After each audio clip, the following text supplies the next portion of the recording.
morning, everybody. This is John Morolla from Keeping It Real, Section 5 Football. This is our 17th episode. And I say this every week. We just keep on moving and moving. We're just, I can't believe we've already done it's going to be our 17th episode. So, first of all, like always, I'd like to introduce my partner on my far left, Section 5 Hall of Famer, Paul Brigandy. Paul? John, thank you, and we are so honored to have Coach Ben Gioseffi, and he was my high school football coach, so it is a pleasure to have Coach with us today. And tonight, our man in the middle is Ben Gioseffi. He is Paul's former football coach. Ben was my former athletic director, so there's a lot of old thoughts and old memories coming into tonight. And when we used to say, those were the good old days, those were the good old days. So right now, we're just going to have Paul start off, and it's all yours. All right. Coach, when was the first time you put a football helmet on and got involved in the sport? Well, when I went to Jefferson High School in 1953, I was 4'11", 95 pounds. And my freshman year, that was as an eighth grader. No sports for eighth graders. As a ninth grader, my brother played soccer, so I went out for soccer and played on the varsity soccer team. All my friends were football players. When my sophomore year, I decided to switch to football. Paul Foth was my head football coach. George Baird was an assistant coach. Don Kirchhoff, assistant coach, and Roger Bunce, assistant coach. So my first experience in football was JV football at Jefferson High School, 1954. And how was football at Jefferson? It was a traditional power. And how was football back in? There were some really outstanding football players. I wasn't one of them, but there were just a bunch of guys that loved to hit, loved the contact, and those were the days where you didn't have a face mask. Matter of fact, I think the first year I played, you didn't even have a mouthpiece. Wow. And the JV program was just kind of like makeshift. I think we played 3 or 4 games, and I got my feet wet a little bit in football. I really liked it a lot. I liked the guys that I played with. So from there, Jefferson, in my sophomore, junior, and senior year, we were city champions. Oh. And I was fortunate enough to be the quarterback in my junior and senior year with some real outstanding football players, Mike Lopa being one of them. Mm-hmm. I'm still very good friends with Ange Master Simone, another outstanding football player, Don Del Vecchio, another real outstanding football player, and Sam Ciro, one of my best friends, right from elementary school through high school. You mentioned some names. Were those some of your role models and mentors back then? Oh, absolutely. Paul Foth, George Baird, Don Kirchhoff, they were the salt of the earth. They were just great guys to mentor as positive role models. They were great coaches. They loved kids. They loved what they were doing, and they had a passion, and that kind of rubbed off on me. From Jefferson, how do you decide? Where did you decide to go to college, and how did that decision take place? And then you have to make a decision. What are you interested in when you go to college? All right. Well, I was interested in drafting and architecture, and that was my objective: go to college, take up architectural engineering. But once I got into advanced algebra, I realized that engineering was not going to be my profession. Paul Foth, my head football coach, and George Baird, my head basketball coach, were alumni of Springfield College.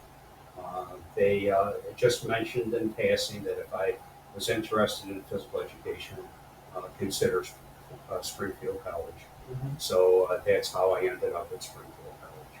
And from Springfield College, where did you get your first teaching and coaching job? Where did you go once you graduated? When I graduated, I did my student teaching at Phillips Exeter Academy in New Hampshire. That year, I got introduced to the coaching staff there, and one of the members of the physical education staff at Exeter Academy was doing a sabbatical year at Springfield College to work on his doctorate. So they asked me if I wanted to stay on uh, next year and take his place for 1 year. I said I was getting married in September of '62, and they said, "Fine, that's no problem. What does your wife do?" She's a nurse. We'll get her a job in the Rockingham County Hospital, uh, and we'll provide you a free furnished apartment, and you could eat as much as you want in the dining hall. So that was a great start for us. Yes, they sign up. But in the middle of that school year, I got a draft notice. I was 1A, which meant that I was going to be next up in the draft when my number came up. So that Christmas, when we came home, I went to the draft board. I said, "Look, I have a teaching position my first year. I'd like to finish off the year." They said, "If your principal writes a letter to us, we'll defer you until you finish your school year." So the principal did. I finished off the school year. I knew I was only going to be in Exeter for 1 year, so we decided to move home. While in that process, I had applied for graduate schools. I had been accepted at 3 of them with assistantships. I also applied for jobs in Rochester, Rush Henrietta, Greece, and Penfield. I got hired, I should say, I got offered positions at all 3, and I decided on Greece with the idea that I might be drafted. Mm. But I started teaching at Olympia in fall of '63, and that year President Kennedy came out and deferred all married men. So my number never came up, and then I got the deferment. I was ready to go. My brother was in the service, but I was one of the people that got deferred. So my first teaching job then went from Exeter Academy to Olympia High School, and I was at Olympia from fall of '63 to June of '69. Did you coach right away there at Graceville? At Olympia, that first year, I was head JV football coach. Bill Sinnigan was the head coach. Um, Bill decided to move to California, so I was offered the head coaching job um, for my first season as head coach, fall of 1964. I never realized what I had inherited because I had inherited a really exceptional team, and I tried not to screw it up. We did extremely well. We had a great season. We lost 1 game to Canandaigua, and that's another story in itself. Um, but it was a great experience for me. Well, I was going to say, speaking of great teams, you had a lot of great teams at Greece Arcadia. I know when we were all there in the mid '70s, and talk a little bit about putting together and how you developed that winning attitude during that era. Well, that again is a long story because in fall and spring of 1969, Athena opened up, and I got transferred from Olympia to Athena. Um, I thought I perhaps might be named the head football coach. It was a emerging program, but they decided to hire a non football coach, Bill Wilt, and so Bill got the head coaching job. I became his assistant, and I worked with Bill for 1 year in fall of '69. It was a JV program, and basically I had enough of being an assistant. So the U of R was looking for a coach, and I decided to make the move and join the ranks with Pat Stark as head football coach at the U of R. That leads me into what got me started in coaching and in a different direction and how it emerged into Arcadia. Pat was a great, great football man. He was a tactician. He knew how to X and O's. He knew how to break down films. He taught me more football in 1 year that I had learned in my previous 10. So when I went to Arcadia, so going back to Athena, uh, the Arcadia job opened up in spring of '71, and Mike Lopo was the head coach, and he decided to step down. Mike Lopo was one of my Jefferson teammates, and he had played football at the University of Indiana.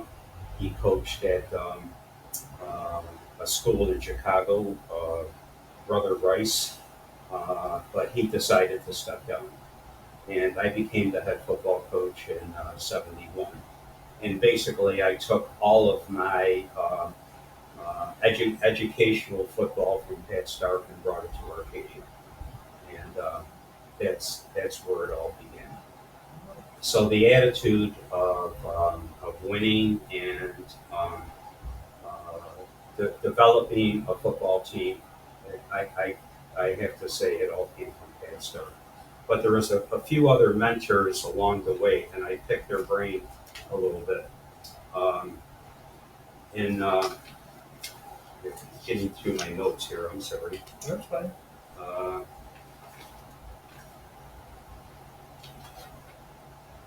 That's part to the other day. sorry about that. No, you're good. I lost my spot here. Okay, so some of the people that helped me along the way was most importantly was Dick Lyon.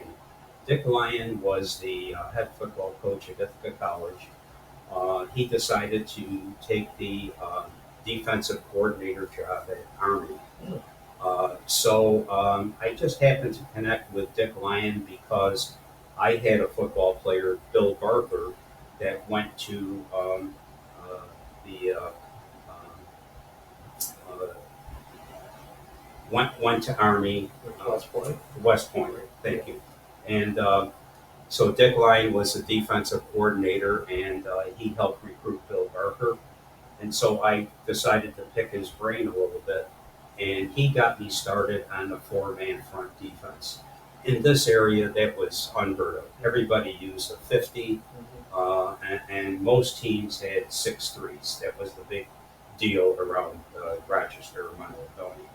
But Dick Lyon taught me a 40 defense. We also, I brought my staff to Penn State, not with Joe Paterno, but with his assistants. I learned a lot about four-man front and defensive backfield play from his assistant coaches, and that really helped me a lot at Arcadia, developing an offense and a defense that I think we were pretty successful. Sure were. You did so many things, and when we look at your resume, I call you the godfather of football camps in this area. And I know we've had George Giordano on, and he has the West Side camp coming up, in August. But these camps all started was probably what in the earlier '70s, Coach. And how did they? Okay, there was a basketball camp on an old Boy Scout camp in Penyan, and Vito Costanza ran the basketball camp. The camp was owned by two gentlemen from Kodak that had made an investment. They loved sports, and they wanted to turn this facility into a sports facility. So they started with Vito running a basketball camp. Vito came to me and said, "Would I be interested in using the same campsite for a football camp?" And I pondered over it, and I said, that's a great idea. I could bring in my own staff. I could bring my family there. It would be like a little vacation because The lake was right there, beautiful setting. Um, we had to hire a cook and provide meals. It was an overnight kind of situation. They had a large beach house that we used for a dormitory for the campers. And our family stayed in the old farmhouse with ample room.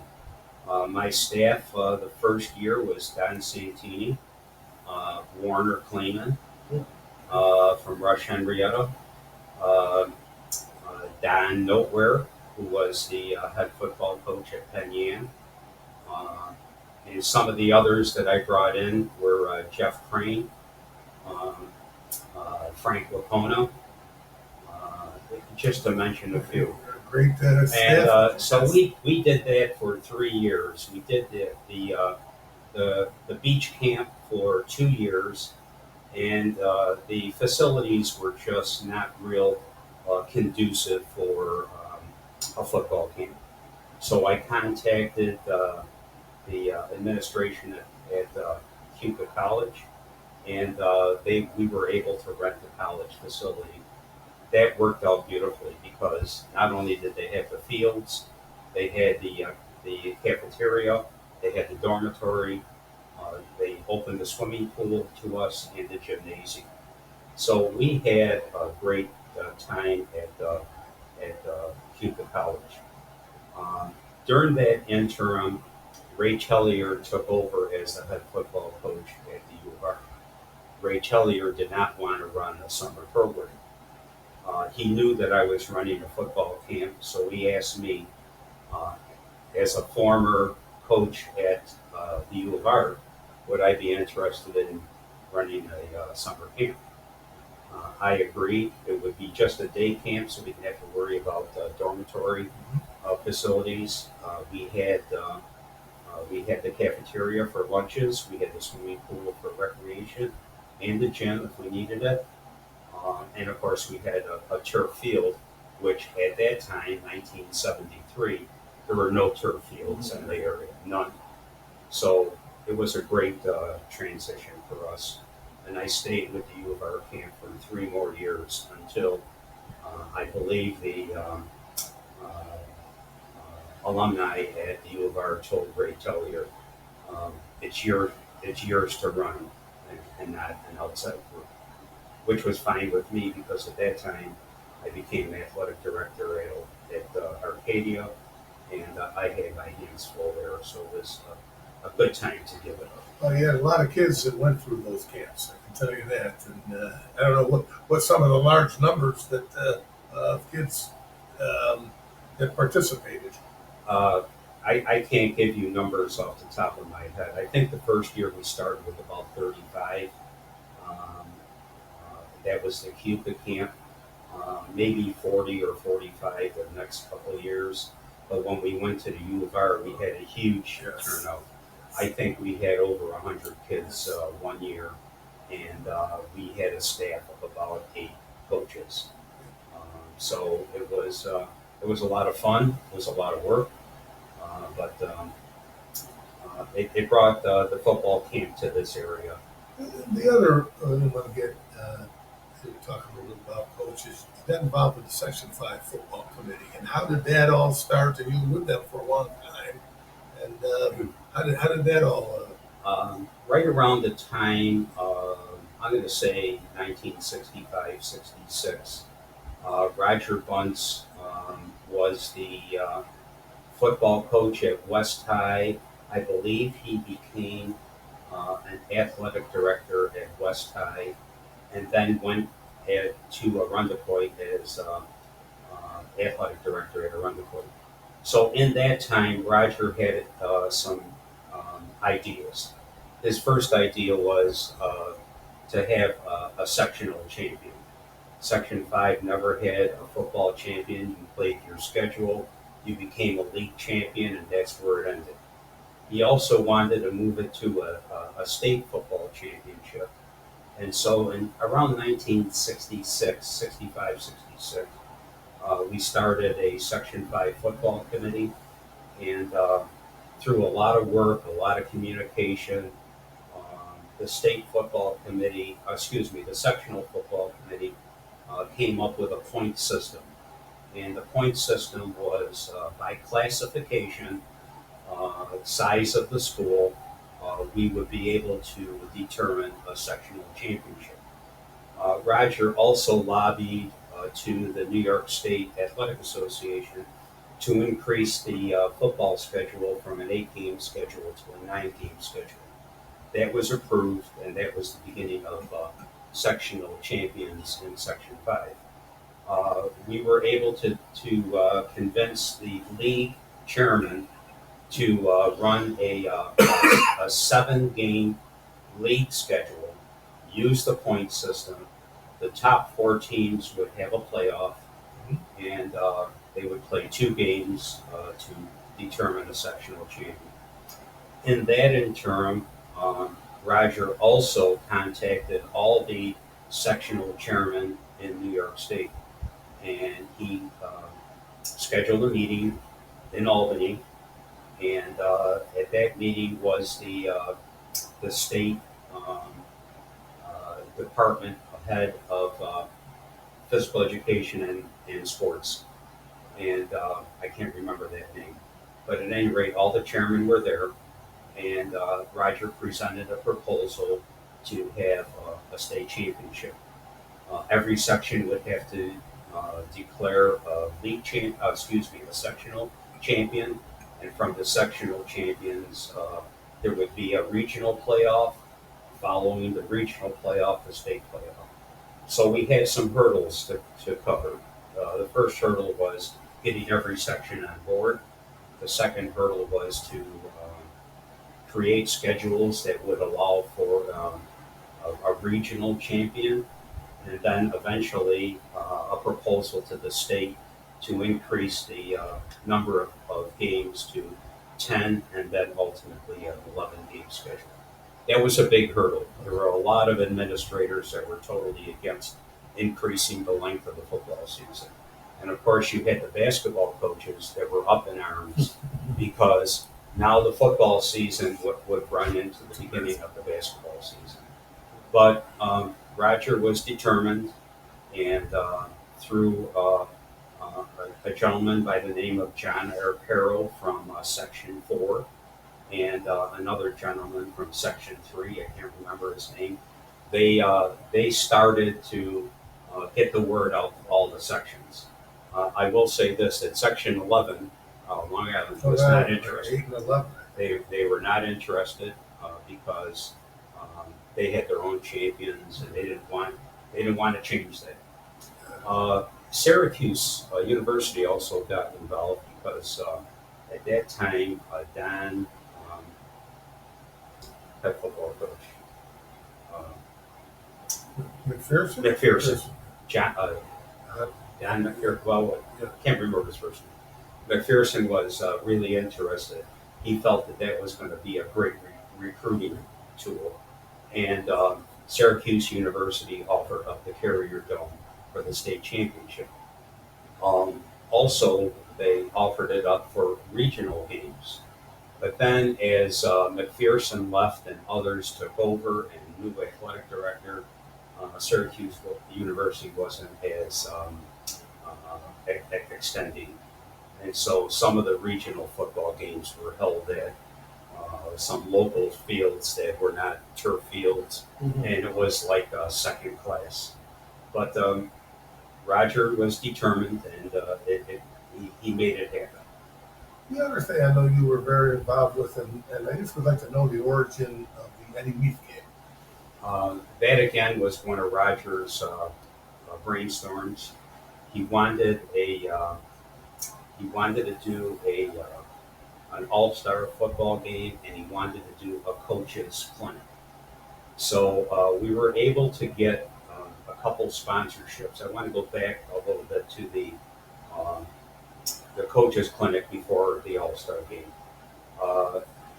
Sam Totes of Sam Totes Sports was a great supporter. Kodak with Hunter Lowe, his film production, got behind it. Rich Funky from Channel 10 all of these people got involved in stimulating a coach's clinic. We had some great speakers. Always on the dais was local football coaches, a successful coach from one of the other sections, and also a college coach. That was the format. In addition to that, Roger, with the help of all the league chairmen, wanted to start an all-star football game and do that at the end of the season. Excuse me, do that in the end of the school year, so that some of these kids that were going on to um, college would have an opportunity to do some training, and kids that were not playing football still another opportunity for them to play. So the game was held in August. The first time around, all the league chairmen submitted names. We tried to screen them as best we could. We sent out invitations. Most of the kids responded positively. We had very few people that said, no, I'm not interested. So that got off the ground. We were able to use Fisher, a nice football complex.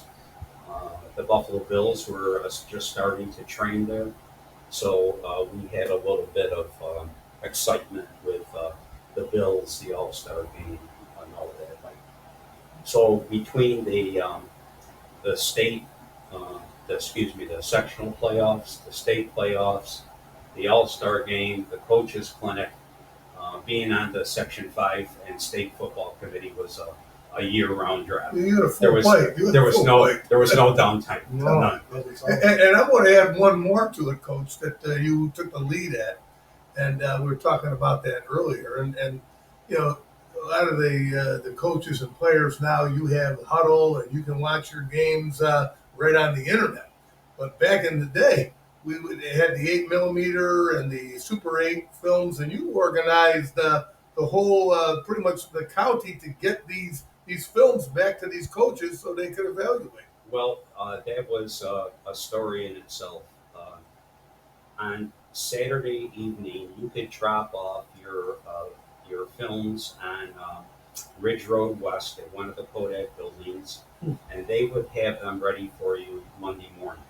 So you didn't have a chance to look at the films until Monday morning, and the film quality was just terrible. But that's what we had. that was the beginning. That was what we had. Yeah. So they closed that facility on Ridge Road West, and at that time I was the athletic director at Olympia.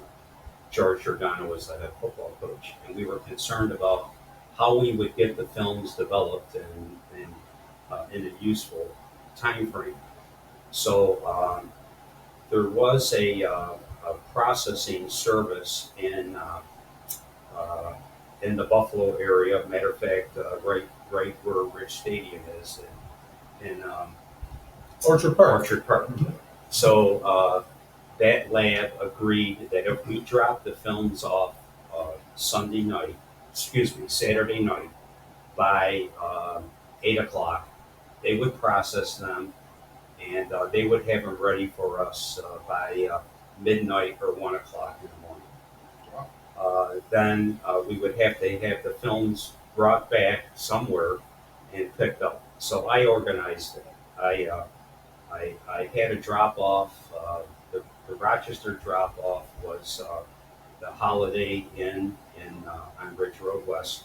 So anybody that wanted to get involved, most of the Monroe County schools were involved in that.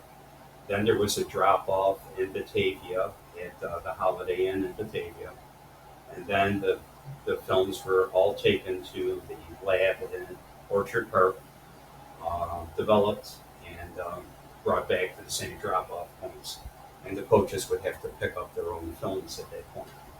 So the first year I organized it, I did it all. I did, every Saturday night, my wife and I would drive out to Orchard Park. We'd have dinner, and we'd wait. Sometimes the films were ready by 11 o'clock. Perfect. Other times they weren't ready until 3 o'clock in the morning. Oh, boy. So then we had to, bring them back and distribute them. So I asked different people if they would be a courier, and so I had whoever was interested in doing it. They were my couriers. I did it maybe once or twice. Roger Pollock did it once or twice. Tom Mooney did it once or twice. Whoever I could find.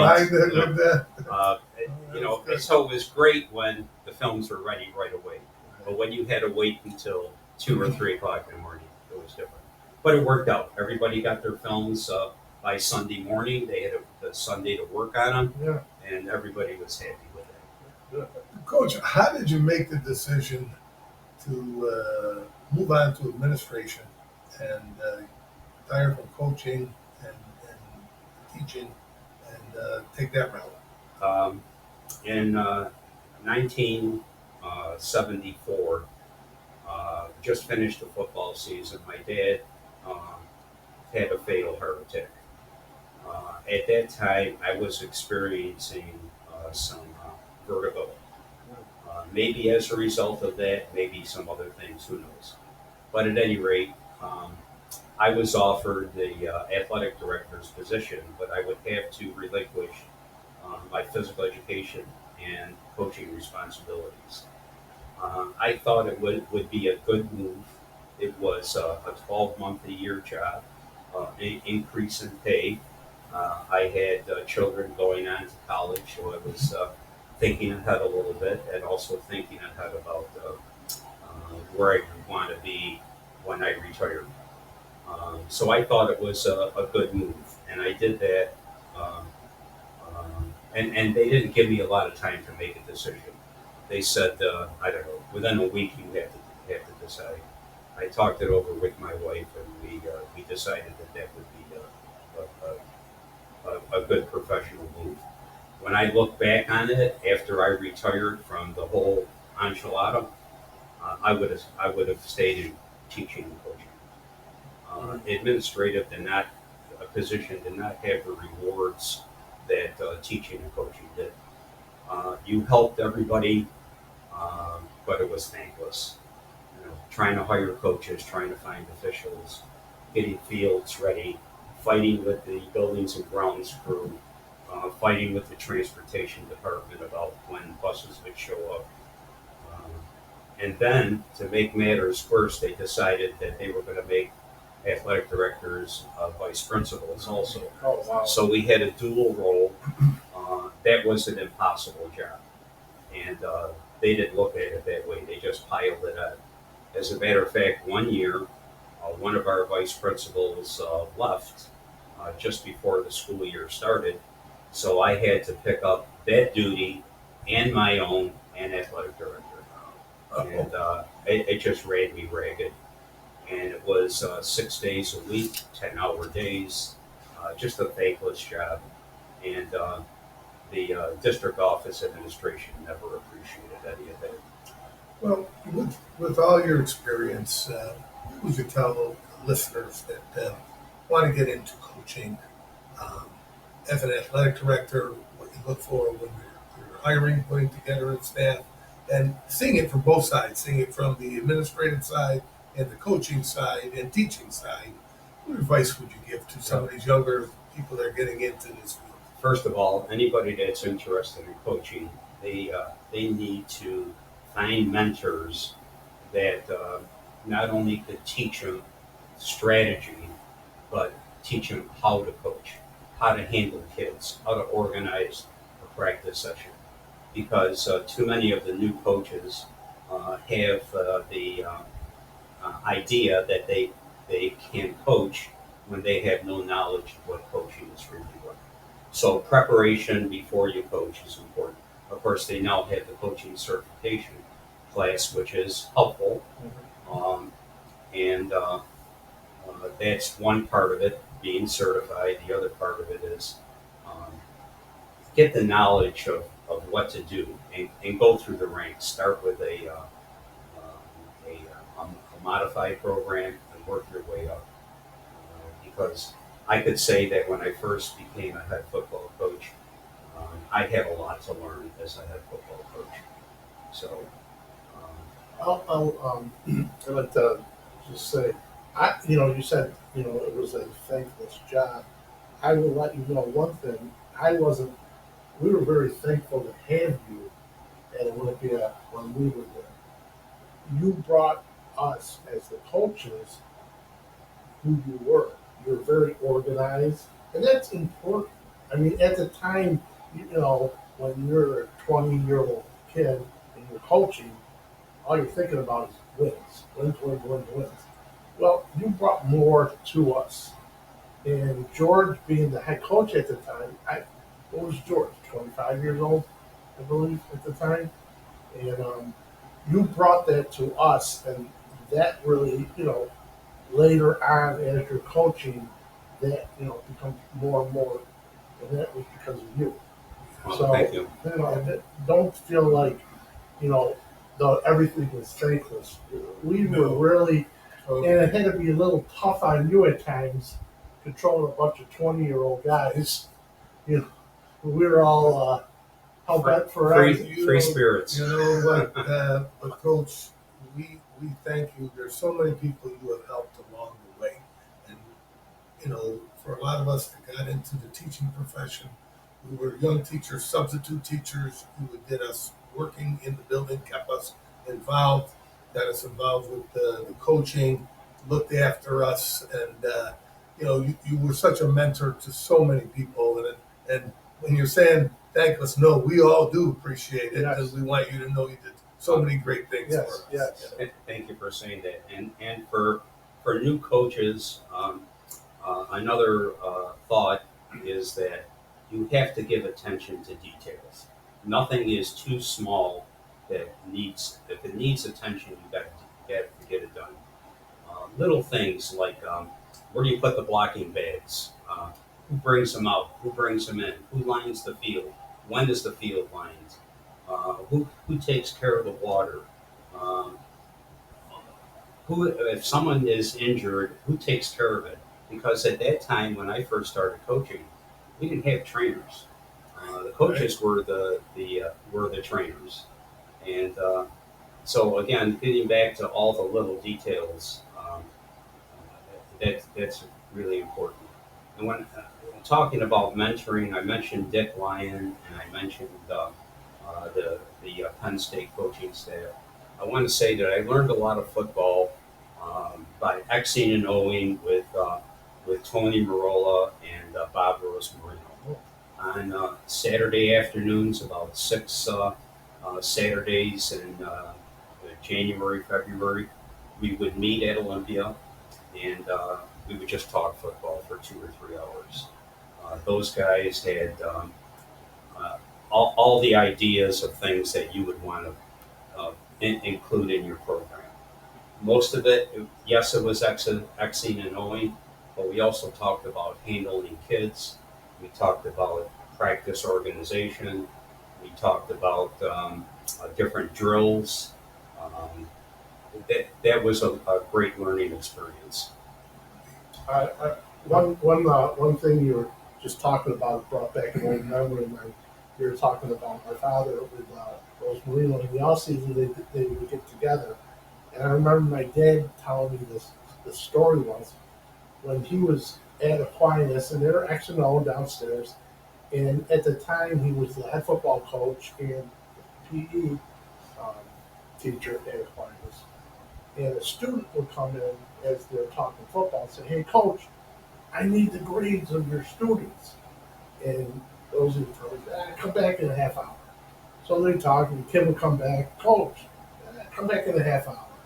So this went on. My dad said, 2 or 4 times. The kid coming in and out, in and out. Finally, the kid comes in and says, "Coach, come on."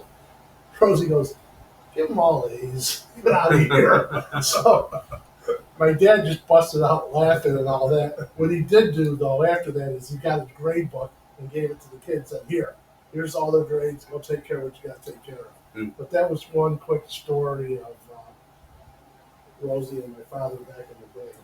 Well, that reminds me of another thing. When I first went to Olympia, The physical education staff was Gene Johnson, Skip Sutherland, Yes. and Doug Westcott. Wow. And before computers, you had to hand write your grades on the report cards. And so Gene Johnson and I coaching would go in. We would ride together to school. So we would ride together back to Olympia in the evening, go in the library, put the grades on a report card. And Gene taught me one thing when you mentioned give them all A's. Gene, at that time, you were getting physical education credit. So a grade was important. So I was talking to Gene Johnson about certain kids and what grades, and he said, you know, the most important thing is what you do for the kid. So if it's a difference between a C or a B, it's a B. If it's a difference between a B or an A, it's an A. Take care of the kids first. And I learned that, and that was a coaching lesson also, because it's important to take care of the kids. The kids are always first. Don't put yourself or the coaching staff or the program ahead of the kids. The program is for the kids. I always try to do that. I always try to be fair. I always try to put the kids first. And Coach, I just want to finish up with what have you been doing since retirement, and what are your plans? Okay, well, when I left Greece Central Schools, I worked for a construction company. My job was to encourage um, uh, directors of buildings and grounds at schools or facilities to use their services. Most of it was educational. And so I would call on buildings and grounds directors in schools. So I learned a little bit about that. But then the Harley Allendale athletic director's job opened up. And so I did that for 5 years, Harley Allendale. Great experience. And I had a great guy to work with. I was at Harley. He was at Allendale. His name was Bob Moore. Bob Moore was just a great guy to work with. And I thoroughly enjoyed my experience at Harley School. From there, I did a couple years of what they would call associate professor, but I was just a physical education teacher at Genesee Community College, and I taught a couple phys ed classes for 2 years there. I enjoyed that experience. The kids were great, but I didn't like to drive out to Batavia. And when I was there, they had a system. You had to bring out your own equipment. You had to put it away. You had to do your attendance that day and do your grading that day. So I was there for teaching 2 classes. I might be there for 6 or 8 hours. I said it was fun, but I want to move on. So I got the driver education job at Brockport. At that time, I was the only teacher. The program grew. We became 3 and 4 teachers, and I coordinated that program for about 12 years. Then Elaine got sick, my wife. I decided to relinquish that for a few years.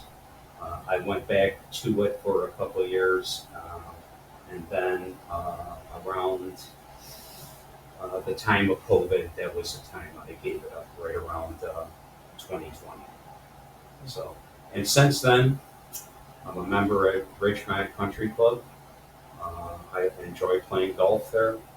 I run the Ridgemont pool, of which Paul is one of my lifeguards. Yes, he is. My boss. I use Rob Cerrone, Jason Benham, and a bunch of others, plus some high school and college kids. That has been fun. That's kept me involved in using my organizational skills and coordinating the schedule for the Ridgemont pool. So that's about it. You know, I'm getting old. I'm wearing down. My body is breaking down. But my motto is I'm going to keep going until I drop. That's a great one to have. I hope it's a long, long time from now. One other thing I'd like to go back. As we get into this, and these memories start coming back to me a little bit. I have this one memory. We played Webster Thomas on a Friday night at Webster. It was a crossover game at the time. So it's our last game of the year. When it was, we go out and play Webster. I think we beat 7-6, and it was just a crappy night, rain, mud. We come back to Olympia. We go up to the pool, and the kids hand in their uniforms, and we're doing all that. And the kids all leave. We go downstairs, and we go downstairs. We get this plan. We're gonna get George and throw him in the pool. So we get downstairs. We get a hold of George. We throw him in the pool.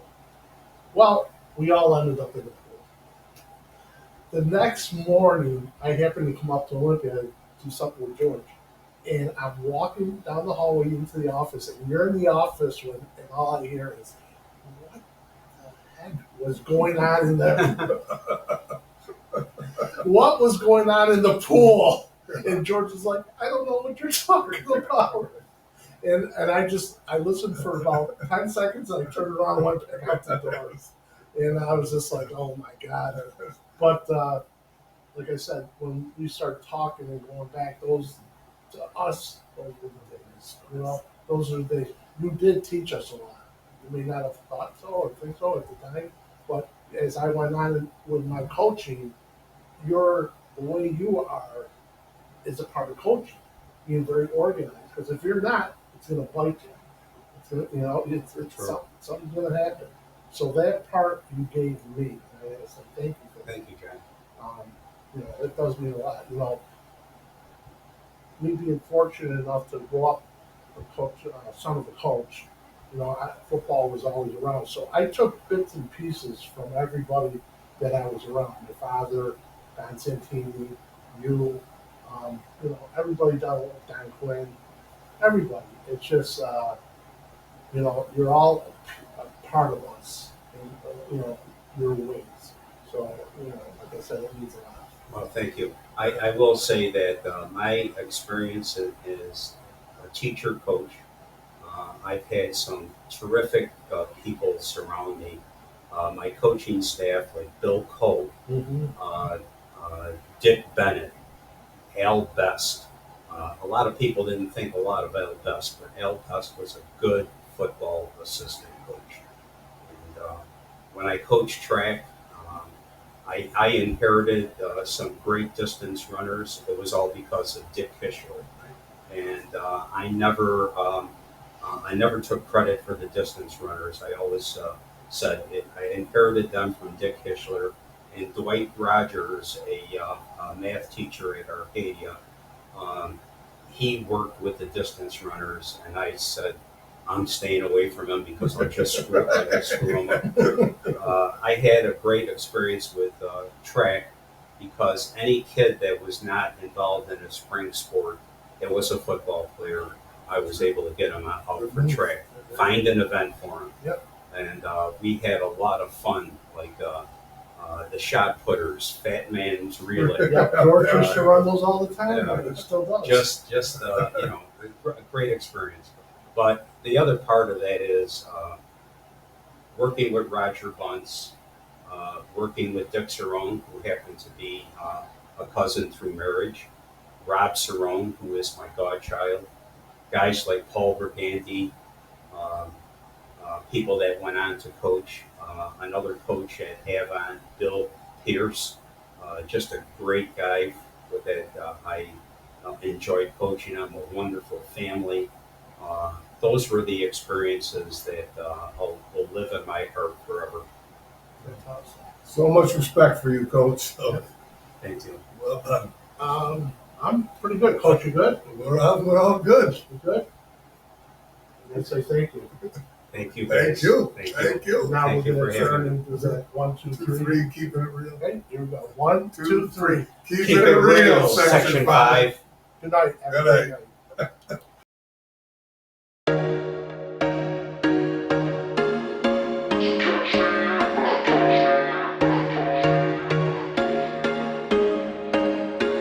There was once a day that I would pray for you. I'd go and misbehave just so you'd notice too. Sneaking looks up and down from across the room. Damn, what a hell of a view. I feel good, you look great, I like you, I can't wait. A first time, a first date. You're so fine, I'm so late. You sip wine, I drink straight. Don't waste time to my place. I feel my heart erase. So catch me if I fall.